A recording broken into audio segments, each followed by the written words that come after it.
گاؤں اور بادشاہ کا تعارف۔ پہاڑوں کے بیچ ایک حسین وادی میں ایک بادشاہ رہتا تھا جس کے پاس 4 گھوڑے تھے۔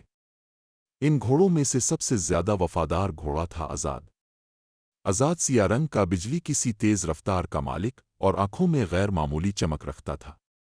بادشاہ اکثر کہا کرتا، میرے پاس خزانے بہت ہیں لیکن میرا اصل خزانہ آزاد ہے۔ پہلی آزمائش۔ ایک دن خبر ملی کہ قریبی جنگل میں ڈاکوؤں نے قافلہ لوٹ لیا ہے۔ بادشاہ نے آزاد پر زین کس لی۔ راستہ کچا اور خطرناک تھا لیکن آزاد کے قدم پتھر پر بھی ایسے پڑ رہے تھے جیسے زمین نرم ہو۔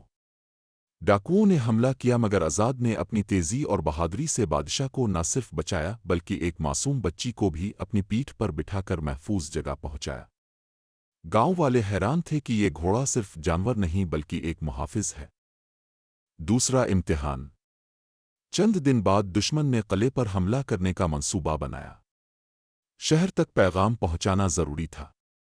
راستے میں اونچے پہاڑ، گھنے جنگل اور خونخوار بھیڑیے تھے۔ رات کا وقت تھا، چاند بادلوں کے پیچھے چھپا ہوا۔ آزاد کی سانسیں بھاری تھیں مگر قدم مضبوط۔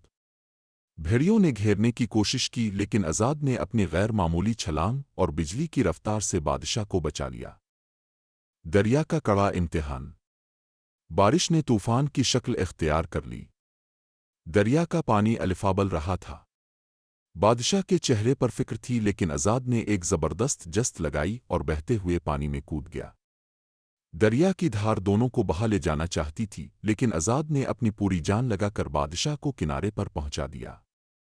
بادشاہ نے اس کے ماتھے کو چوما اور آنکھوں میں آنسو بھر آئے۔ دشمن کا جال۔ شہر کے قریب دشمن گھات لگائے بیٹھے تھے۔ انہوں نے تیر برسانا شروع کیا لیکن آزاد نے اپنی جان خطرے میں ڈال کر بادشاہ کو بچا لیا۔ وہ زخمی ہوا لیکن رکا نہیں۔ تنگ پہاڑی راستے پر دوڑتا ہوا آگے بڑھا۔ آخری دوڑ اور قربانی۔ شہر صرف 1 میل دور تھا۔ دشمن پیچھے تھا، آزاد کے قدم زخمی تھے لیکن وہ رکا نہیں۔ آخرکار شہر کے دروازے پر پہنچ کر بادشاہ نے پیغام فوج تک پہنچا دیا۔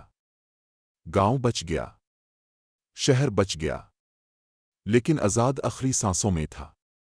بادشاہ نے اس کے سر کو گود میں رکھا۔ آزاد نے ہلکی سی ہنہناہٹ کی جیسے کہہ رہا ہو، میں نے وعدہ نبھا دیا، اور پھر اپنی آنکھیں ہمیشہ کے لیے بند کر لیں۔